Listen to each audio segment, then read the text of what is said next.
기도드립니다. 아멘. 오늘 여러분들과 함께 나누실 말씀은 마태복음 7장 13절부터 27절까지 말씀입니다.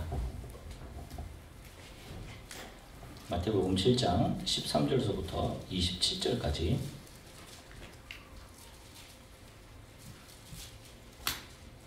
찾으셨으면 우리 성도님들이 하나님의 말씀을 한 목소리로 함께 읽으시겠습니다. 좁은 문으로 들어가라. 멸망으로 인도하는 문은 크고 그 길이 넓어 그리로 들어가는 자가 많고, 생명으로 인도하는 문은 좁고 길이 협착하여 찾는 자가 적음이라. 거짓 선지자들을 삼가라. 양의 옷을 입고 너희에게 나아오나 속에는 노략질하는 일이라. 그들의 열매로 그들을 알지니 가시나무에서 포도를 또는 엉겅퀴에서 무화과를 따겠느냐. 이와 같이 좋은 나무마다 아름다운 열매를 맺고 못된 나무가 나쁜 열매를 맺나니, 좋은 나무가 나쁜 열매를 맺을 수 없고 못된 나무가 아름다운 열매를 맺을 수 없느니라. 아름다운 열매를 맺지 아니하는 나무마다 찍혀 불에 던지느니라. 이러므로 그들의 열매로 그들을 알리라. 나더러 주여 주여 하는 자마다 다 천국에 들어갈 것이 아니요 다만 하늘에 계신 내 아버지의 뜻대로 행하는 자라야 들어가리라. 그날에 많은 사람들이 나더러 이르되 주여 주여 우리가 주의 이름으로 선지자 노릇하며 주의 이름으로 귀신을 쫓아내며 주의 이름으로 많은 권능을 행하지 아니하였나이까 하리니, 그때에 내가 그들에게 밝히 말하되 내가 너희를 도무지 알지 못하니 불법을 행하는 자들아 내게서 떠나가라 하리라. 그러므로 누구든지 나의 이 말을 듣고 행하는 자는 그 집을 반석 위에 지은 지혜로운 사람 같으리니, 비가 내리고 창수가 나고 바람이 불어 그 집에 부딪히되 무너지지 아니하나니, 이는 주추를 반석 위에 놓은 까닭이요 나의 이 말을 듣고 행하지 아니하는 자는 그 집을 모래 위에 지은 어리석은 사람 같으리니, 비가 내리고 창수가 나고 바람이 불어 그 집에 부딪힘에 무너져 그 무너짐이 심하니라. 아멘. 잠시 기도하겠습니다. 사랑의 주님, 이제 저희들이 하나님의 말씀을 기다립니다. 잠잠히 하나님만 바라보기를 원하는 저희들의 믿음을 담아 주님께 찬양으로 올렸습니다. 이제 주님께서 오셔서 우리의 마음에 자정해 주시고, 하나님 우리 안에 있는 세상을 향한 욕심들과 거친 돌멩이들을 주 예수 그리스도께서 깨어주시고 좋은 밭 되어서 성령께서 우리 안에서 하나님 말씀이 온전히 뿌리 박히고 열매 맺을 수 있도록 도와주시기를 간절히 소망합니다. 감사드리며 주 예수 그리스도 이름으로 기도드립니다. 아멘. 할렐루야. 자, 여러분 한 주간 동안 평안하셨습니까? 몇 주 동안 이제 방학기라서 이제 타주 또 한국에 갔었던 또 이게 청년들 이렇게 다시들 돌아왔는데요. 다시 볼 수 있게 돼서 너무도 반갑고 너무도 기쁘고 그렇습니다. 날씨도 많이 추워졌어요. 여러분 또 몸조리도 잘 하시고요. 우리 한번 인사를 서로 좀 할까요? 이제 모처럼 한국에서 돌아온 그런 청년들도 있는데 앞뒤 보면서 인사를 좀 하겠습니다.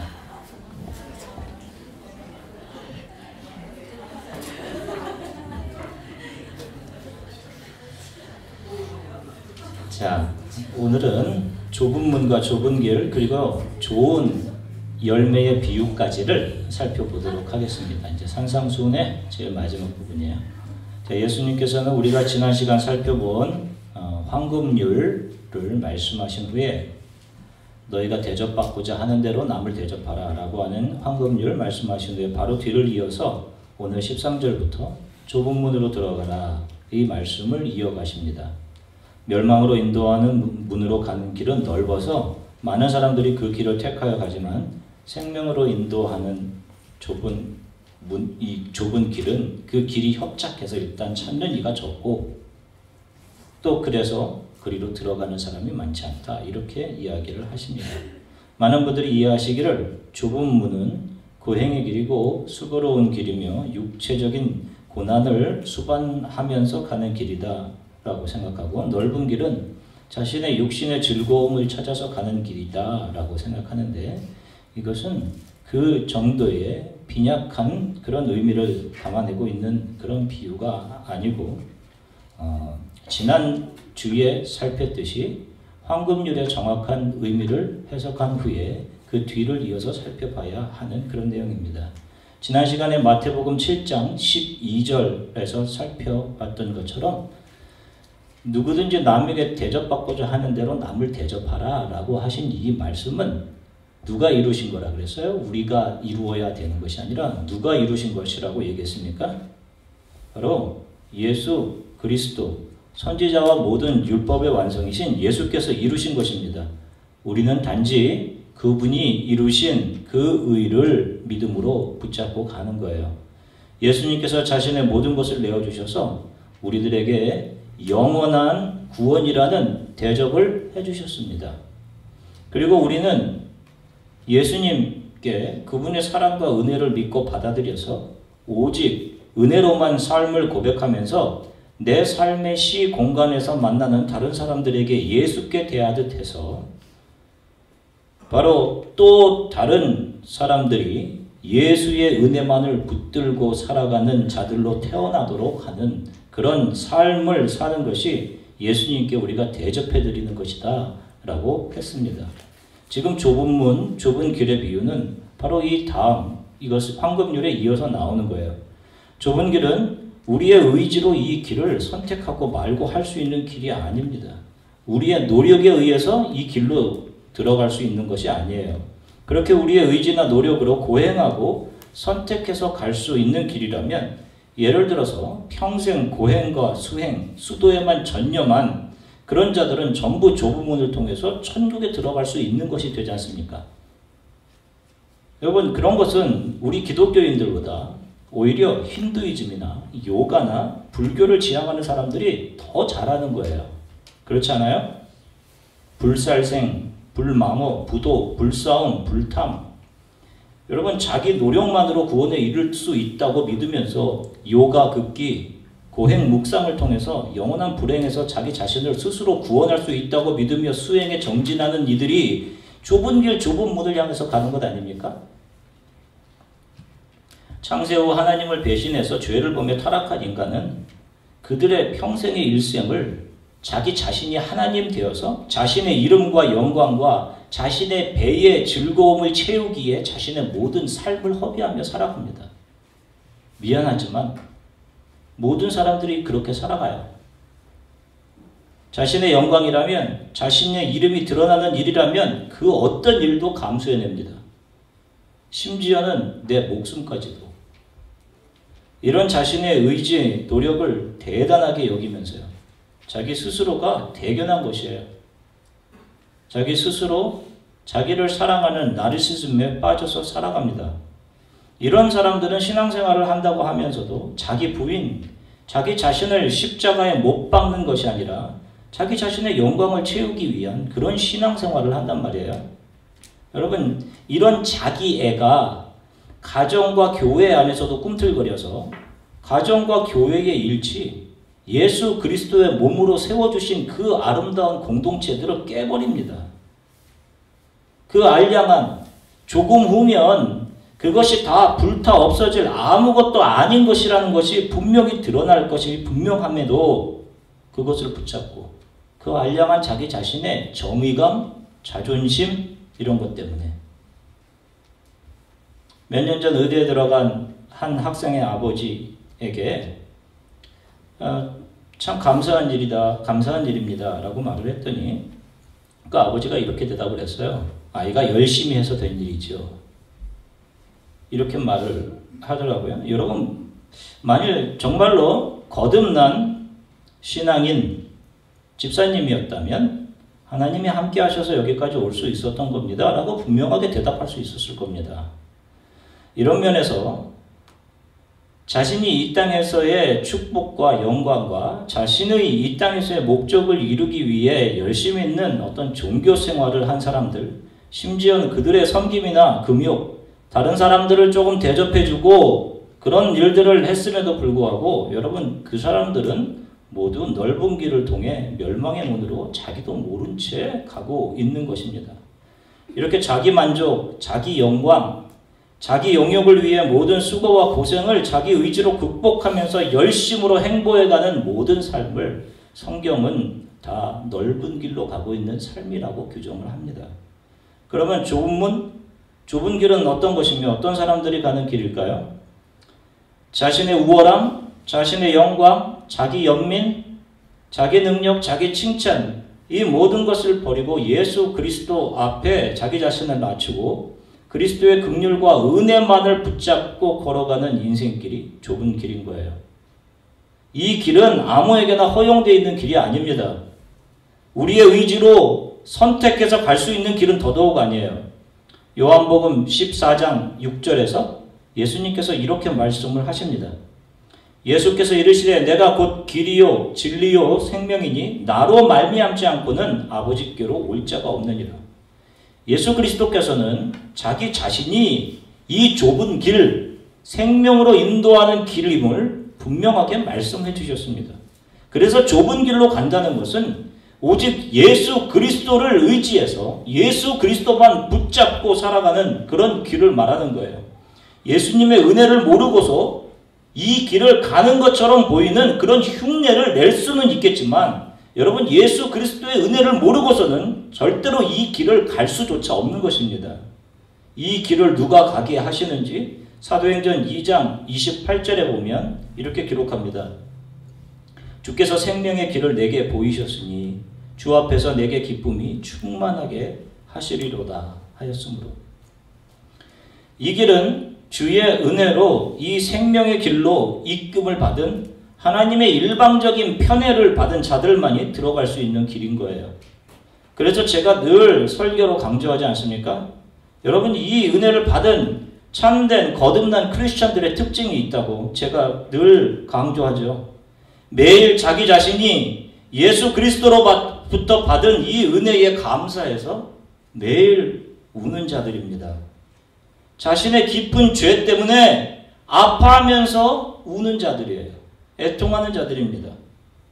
여러분, 여러분들의 매일의 삶 속에서 매일매일 쓰러지고 또 누군가를 미워하고 또 이루지 못한 무엇 때문에 분노하고 그리고 이런 것들을 계속 반복해내는 이 내 안에 있는 이 마귀적인 속성, 지극히 나만을 생각하는 이 죄성 때문에 애통하고 그럼에도 그런 나를 구원하시고 안으시는 하나님의 은혜에 대한 감격과 감사로 여러분들이 매일 울고 있다면 그런 여러분들은 하나님의 편애에 의해서 선택되어 여러분들이 가고 있는 신앙의 여정은 좁은 길을 통해서 영원한 구원의 좁은 문으로 향하고 있는 행보가 분명한 것입니다. 여러분 늘 하나님 앞에서 자신의 모습이 부끄러우시죠? 저는 목사로서 하나님 앞에 얼마나 제 모습이 형편없이 부끄러운지 모릅니다. 늘 섬겨도 이 티끌 같은 것으로 그 한없는 하나님의 은혜를 어떻게 갚을 수 있겠냐고 여러분 늘 면목 없으시죠? 그러면 지금 잘 가고 계신 것이 맞아요. 겉으로 드러난 거 여러분 어떤 여러분들의 믿음의 결과, 봉사의 결과 이런 것은 없어도 상관없습니다. 이렇게 예수 그리스도의 은혜만 붙들고 감사하며 살아가는 자들이 바로 좁은 길을 걷는 자들이고 반석 위에 집을 짓고 있는 자들인 것입니다. 여러분 계속해서 그 길을 겸손히 걸으시고요. 이렇게 가정에서, 교회에서, 순모임 때마다 이 복음으로 서로를 격려하시기를 바랍니다. 우리가 지난 시간에도 배웠습니다. 예수님은 우리 성도를 세상의 빛이라고 하셨어요. 그리고 이 빛을 말 아래 두지 않고 등경 위에 둔다고 말씀하셨습니다. 특별히 마가복음 4장 21절부터 22절에 보면 이렇게 말씀하셔요. 또 그들에게 이르시되 사람이 등불을 가져오는 것은 말 아래나 평상 아래 두려함이 아니냐, 등경 위에 두려함이 아니냐. 드러내려 하지 않고는 숨긴 것이 없고 나타내려 하지 않고는 감추인 것이 없느니라. 여러분 기억나십니까? 이게 무엇이라고 무슨 뜻이라고 했습니까? 2주 전에 함께 나눈 말씀인데요. 드러내기 위해서 숨기워지고 나타내기 위해서 감추어져 있다라는 뜻이라고 이야기했습니다. 여러분 성도는 내가 나를 비추기 위해 존재하는 그런 빛이 아닙니다. 이 세상의 성도는 하나님의 나라를 드러내기 위해 자기 스스로는 감추어진 자로 살아가게 된다는 거예요.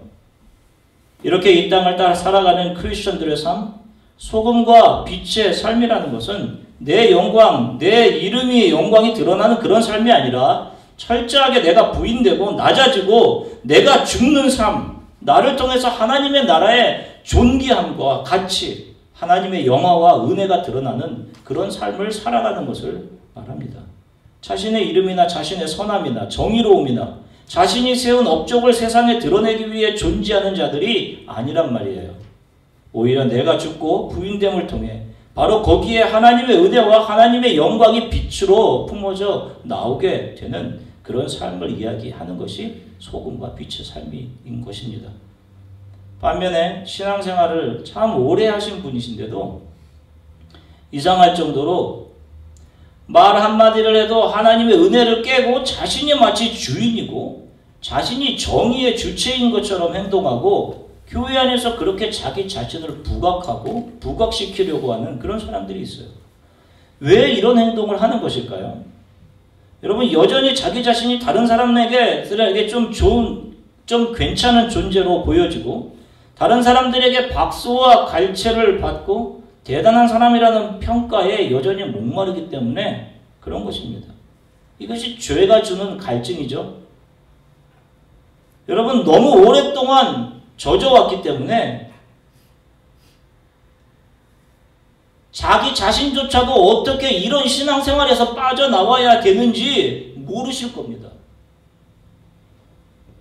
남에게 거듭난 사람인 것처럼 보여지기는 해야 되겠는데 신앙생활을 오래 해왔으니 그러다 보니 세상에 뿌리 박힌 나무가 맺는 것이, 여러분, 들포도나무가 맺는 것은 뻔한 것 아니겠어요? 입을 열면 세상적인 이야기인 것이고 오히려 꺼내놓는 말이 은혜를 가로막고 자신의 영광을 채우고 하는 행동마다 자신에게 돌아올 대접들을 기대하면서, 여러분, 이 세상에 유력한 것으로 옷을 입고 있는 자들을 선별에 대접하는 세상적인 대접의 일들을 교회에서도 계속하게 되어 있는 겁니다. 교회와 세상이 다를 바가 없어지는 거예요. 이것이 넓은 길로 활보하며 다니는 것입니다. 이런 것이 언젠가 다 없어져 버릴 모래 위에 집을 짓고 있는 거예요. 여러분, 아무리 오랫동안 신앙생활을 했어도 하나님의 은혜에 대한 눈물이 말라있다면, 여러분, 하나님의 은혜만 붙들게 해달라고, 하나님의 은혜를 좀 알게 해달라고 여러분 그거 놓고 기도하셔야 됩니다. 그 은혜를 좀 알게 해주십시오. 성령님 제발 나를 도와주십시오. 여러분, 이 기도에서부터 시작하셔야 돼요. 잠시 숨쉬는 이 땅에서 조금 누리고 조금 후에 영원한 저주와 지옥으로 가는 그런 삶으로 맞춰서는 안 되잖아요. 여러분, 분명히 아십시오. 여러분, 주일 아침마다 제가 설교하는 이 설교의 대상은 하나님의 손에 발견된 자들, 또 발견되기로 예정된 자들, 숨겨진 드라크마, 잃어버린 양처럼 발견되기로 예정된 자들이에요. 그런 자들을 위해서 설교가 선포되는 겁니다. 이들은 복음을 듣고 발견되어 믿음을 가지게 되고 또 잠시 잃어버렸던 믿음을 붙잡고 하나님의 은혜 안으로 다시금 들어오게 되고 자신과 세상을 향한 모든 욕망을 버려가게 될 겁니다. 저는 그런 분들을 복음으로 일깨우는 겁니다. 잃어버린 자들을 은혜 안으로 돌아오게 하는 겁니다. 아닌 사람들은 마음을 닫아버리고 이게 뭐냐? 그렇게 하면서 세상을 어떻게 살아나가냐라고 코웃음치고 말 것입니다.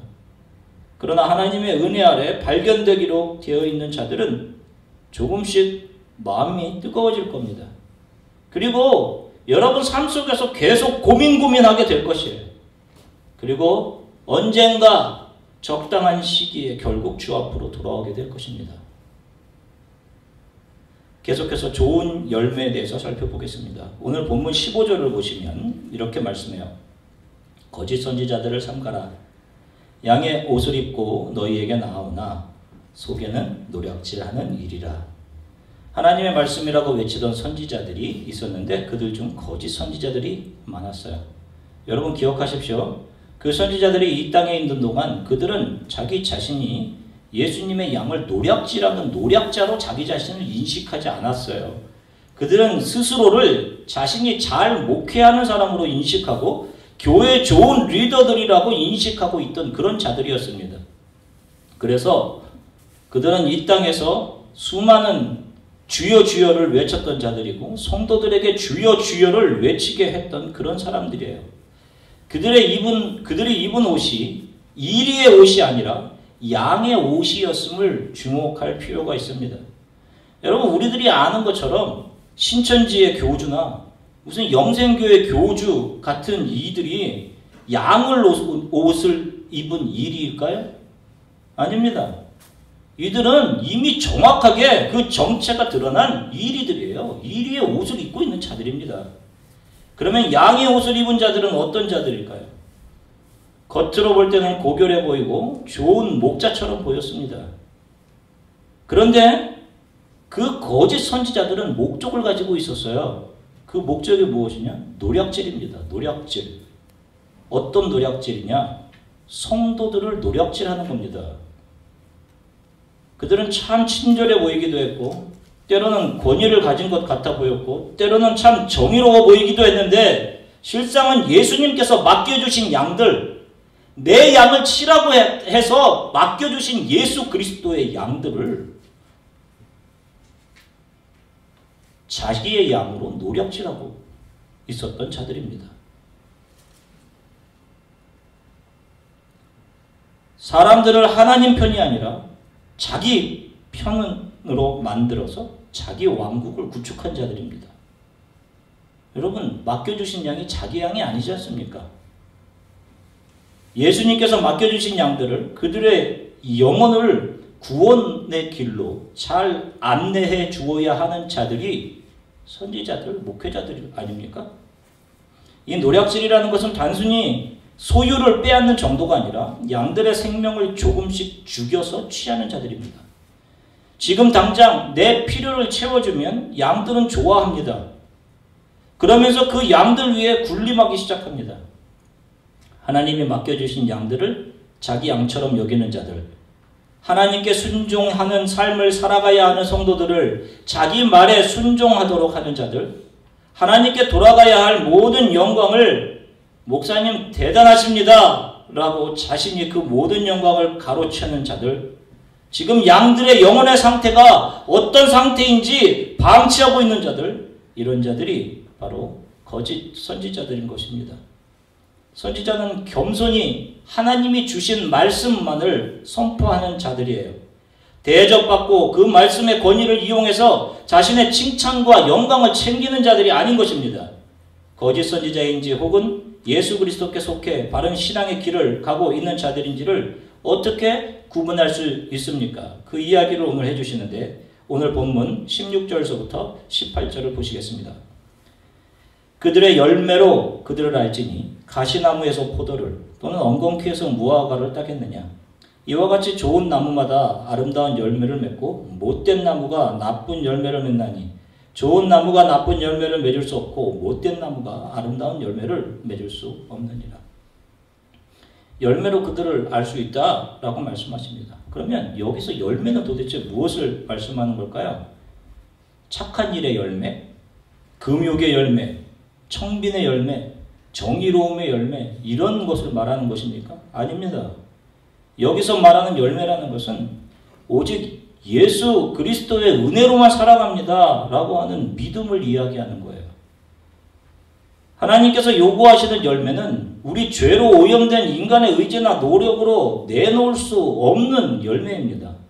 여러분도 잘 아시다시피 갈라디아서 5장 22절부터 23절은 성령의 9가지 열매를 말씀하고 있습니다. 보시면 오직 성령의 열매는 사랑과 희락과 화평과 오래 참음과 자비와 양성과 충성과 온유와 절제니 이와 같은 것들을 금지할 법이 없느니라. 자, 어떠세요?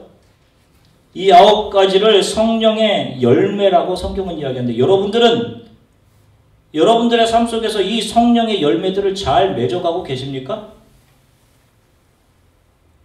여기에 사용된 성령의 열매, 이것을 헬라어로 보면 칼포스 토우라고 되어 있습니다. 토우라고 된 단어는 소유격이에요. 다시 말하면 성령에게 속한 이런 뜻입니다. 바로 성령께서 만들어내시는 열매들이에요. 우리의 의지로 우리가 만들어내는 것이 아닙니다. 예수 그리스도를 믿는 순간 보혜사 성령이 그 사람의 평생의 신앙의 여정을 돕는 자로 그 사람 안에 오셔서 그 사람 안에 있던 옛 열매들, 들포도나무였던 나쁜 나무였던 그 나무의 가지로 있던 우리들, 그런 우리들이 세상 안에서 맺고자 했던 욕망들, 욕정들, 칭찬들, 그 세상에 속한 그 모든 열매들을 다 제거해 버리시고 우리를 참포도나무이신 예수 그리스도께 접붙여서 성령이 예수 그리스도를 통해 참포도나무를 맺어가는 그 열매를 이야기하는 거예요. 조금이라도 나라는 자아의 가치를 챙기고 내가 한 일들에 대한 정의를 인정받으려는 바로 그 가짜 열매들, 내가 예전에 나쁜 나무였던, 나쁜 나무에 속해 있었던 그 내 자아가 다 제거되어 버리는 겁니다. 왜 교회 리더가, 왜 목회자가, 왜 교회의 선생이 학생들과 성도들에게 기도를 열심히 하면 복받아서 이 땅에서 잘 살고 좋은 대학, 좋은 학교 가고 많이 연봉 받는다라고 하는 비성경적인 가르침들을 쏟아놓는 겁니까? 왜 아무것도 모르는 성도들을 넓은 길로 이끌고 가는 거예요? 왜 교회 지도자들이, 왜 목회자들이? 하나님의 은혜와 긍휼하심, 오직 우리는 이 은혜, 예수 그리스도로만 사는 자들임과 그 앞에서 나라는 자아의 십자가에 못 박힘과 세상의 영화들은 다 썩어서 불탈 것임을, 그런 것들을 버리는 세상에서의 돌이킴, 자기 부인을 가르치지 않고 이 세상의 성공과 번영이 기도라는 것을 통해서 끌어낼 수 있음을 가르치고, 그런 기도를 통해서 이 세상에서 잘 살고 잘 살 수 있고 영광, 영화 누리면서 세상 사람들이 그런 나를 칭찬하는, 우러러보는 지위에 올라갈 수 있다. 이런 것이 축복임을 설파하면서 긍정적인 사고를 가지고 그렇게 살아가자 웅변하면서 열심히 충성과 봉사를 강요하는 그런 자들이 바로 양의 탈을 쓴 거짓 선지자들이고 거짓 교사들인 거예요. 사람들은 내 자녀들이 잘 되고 내 자녀들이 앞길이 잘 열린다고 하면 아멘 할 수밖에 없습니다. 이것은 양들이기 때문에 그래요. 지금 당장 내 눈앞에 좋은 것을 따라가는 것이 양들의 속성인 겁니다.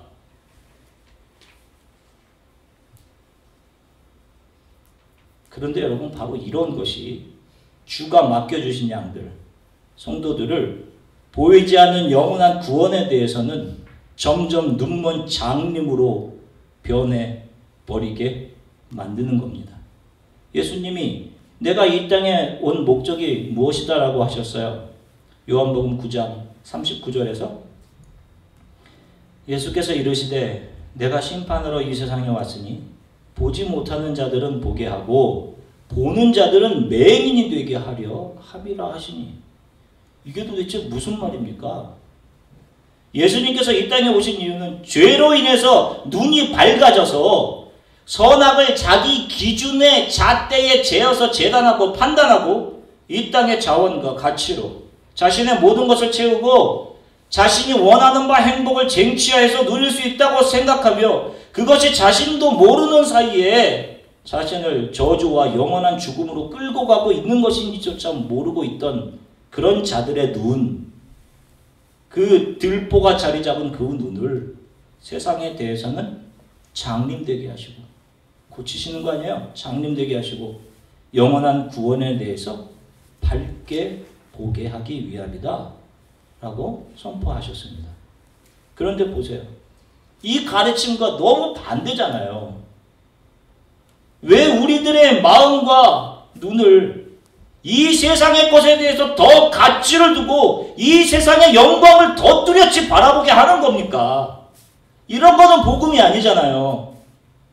예수님의 가르침이 아니지 않습니까? 왜 성도들의 영혼을 죽여가냔 말입니다. 철로역정 마지막 파트를 보면 마지막 거룩한 도성을 앞에 두고 크리스찬은 허영의 도시를 지나가게 됩니다.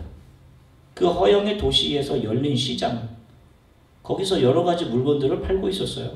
좋은 주택, 신분, 토지, 명예, 높은 자리, 또 온갖 종류의 쾌락, 음란, 금, 은, 보석들을 팔고 있었습니다. 대부분의 순례자들이 다 잘 왔다가 바로 이 마지막 거룩한 도성을 앞에 두고 그 앞에 자리 잡은 이 허영의 도시의 아름다움에 속아 눌러 앉아서 그 도시에 정착했어요. 그런데 여기를 지나가는 이 주인공 크리스찬은 하늘을 보며 울부짖듯이 기도합니다. 주님, 내 눈을 감겨서 이 땅에 허망한 것을 보지 않게 하소서. 내 눈을 소경되게 하소서. 눈을 감고 이 도시를 지나갑니다. 바로 여러분, 이 길이 우리의 신앙의 선배들이 이 땅을 지나가며 자신들의 삶들을 지나가며 절규하며 믿음 붙잡고 예수님을 따라간 그 길 아닙니까? 이 길을 저와 여러분들이 크리스찬이라면, 예수 그리스도를 따르는 자들이라면 이 길을 따라가야 되는 것 아닙니까? 성경이 이야기하는 성령의 열매 주렁주렁 잘 맺고 있어요? 여러분들 안에? 없지 않습니까? 저에게도 없어요. 무슨 온유예요? 온유는 없습니다. 온유를 해낼 능력이 없어요. 그래서 속상합니다. 너무도. 이건 우리가 맺을 수 있는 것이 아니라 성령이 맺으시는 거예요. 그래서 이 열매는 어떻게 드러나느냐? 성령의 열매는 우리 안에서 나는 아무것도 아닙니다. 내가 사는 것은 내 의지, 내 노력, 내 계획이 아닌 주 예수의 은혜와 긍휼로 삽니다. 주님의 사랑으로만 살아갑니다. 라는 고백으로 이 성령의 열매가 내 안에서 익어가고 있음이 드러나게 되는 거예요. 복음에 의해서 자신의 본질이 계속 드러나면서 내가 정작 열매라고 생각했던 바로 그런 것들이 내가 생각했던 나의 자랑들, 트로피, 이만하면 내가 신앙생활 잘했지, 이만하면 내 성품이 조금 나아졌지라고 했던 그런 것들, 그것이 가짜 열매였음을 알고 그것이 제거되고 나의 자랑, 나의 잘남이 죽을 때 내 안에서 성령이 살아서 맺으시는 참 열매들이 우리 안에서 맺혀지게 되는 겁니다. 열매로 그들을 알리라. 이 의미를 이제 우리가 잘 아셨죠? 외형적으로 드러난 나의 성품, 내가 좀 더 많이 행한 사랑의 결과물들, 내가 좀 더 화평을 세우기 위해 노력해서 얻어낸 그 결과물들로 보여지는 것이 아니란 것입니다. 신앙생활을 통해 내 자아를 만족시키고 내가 교회에서 무엇인가를 하고 있다는 사실로 스스로 복을 얻을 것이라는 위안이나 삼고 교회에서의 열심을 통해 이 땅에서 내가 살아가기 위한 자원을 얻어내려고 하는 것은 결국 엉겅퀴를 만들어내는 일일 뿐이에요. 그러나 엉겅퀴들은 결국 불에 태워지는 용도로 밖에 사용될 수 없는 것입니다. 저와 여러분들은 원래 나쁜 가지였습니다. 그냥 불에 던져질 자들이에요. 이런 우리들이 참 포도나무이신 예수께 붙어서 그 생명력으로 살아가는 겁니다. 그런데 그 안에 붙어서 우리가 자랑할 게 무엇이 있어요? 없죠. 아무것도 없습니다. 이 사실을 날마다 감사하고 감격하고, 그래서 우리의 신앙의 선배들이 찬양하며 지나갔던 것처럼, 웬 말인가 날 위하여 주 돌아가셨나, 이 벌레 같은 날 위하여 큰 해를 받으셨나, 늘 울어도 눈물로써 목 갚을 줄 알아 몸밖에 드릴 것이 없어 이 몸 바칩니다. 이런 고백을 우리가 매일 드릴 수밖에 없는 겁니다. 사랑하는 주안의 교회 성도 여러분, 우리의 신앙의 선배들이 그렇게 기도하며 지나갔던 이 길, 나의 눈을 감겨서 이 허망한 것을 보지 않게 하소서 절규하듯 기도하며 이 허영의 땅을 지나 하나님 나라에 이른 것처럼 여러분의 눈도 이 세상에 대해서 소경되고 주의 나라와 그 영광에 대해 밝히 보게 되시기를 간절히 축원합니다. 이 세상에서 감추어지십시오. 저와 여러분들은 감추어지고 주 예수와 그분의 나라만 드러나는 그런 삶들을 살아가십시오. 내가 드러나려 할 때마다 성령을 의지해서 내 안의 욕망과 내가 챙기려고 하는 칭찬, 야망의 열매들이 죽고 성령이 맺으시는 열매로 내 삶이 채워지게 해주십시오. 이렇게 기도하며 이 길을 가시기 바랍니다. 이 길이 좁은 길이고 결국에는 영광의 길임을 기억하십시오. 여러분, 예수님만 붙잡고 가세요. 세상적인 친절들, 거기서 맺어지는 관계들은 여러분 우리의 영적인 행진을 방해할 수도 있는 것임을 꼭 기억하십시오. 복음이 분명히 여러분들 안에서 부딪힐 겁니다. 여러분 안에서 거부하고 싶은 마음이 들 겁니다. 내가 꾸던 꿈들, 욕망들, 내가 받아야 될 칭찬들, 이것이 여러분들과 제 안에서 살아서 꿈틀꿈틀 거릴 겁니다. 이것이 무너져야지 내 안에서 성령이 맺어가시는 그런 열매들이 맺을 수 있게 되는 것임을 기억하시고, 또 한 가지 여러분들의 꿈들은 절대로 꺾이는 것이 아니에요. 단지 그 꿈이 세상에 대해서 꺾이고 예수 안에서 새롭게 발견되어서 꽃피게 되는 것임을 여러분 기억하십시오. 이번 주도 하나님의 말씀을 많이 읽으시고 그 안에서 하나님의 은혜를 차곡차곡 발견해 가시고 감사함으로 우시고, 또 내 안에서 발견되는 악함들, 내가 할 수 없는 선들로 인해서 우시고 애통하시면서 지나가시는 한 주간이 되시기를 바랍니다. 이 길이 분명 예수께서 말씀하시는 좁은 길, 좁은 열매, 반석 위에 세우는 집임을 마음에 새기시기를 주 예수 그리스도의 이름으로 간절히 축원합니다. 우리 잠시 함께 기도하겠습니다. 주님, 제가 지금까지 이 세상의 영광과 나의 작은 칭찬을 쫓아 살아왔습니다. 제가 세우는 것이 다 모래 위에 세우는 것이었고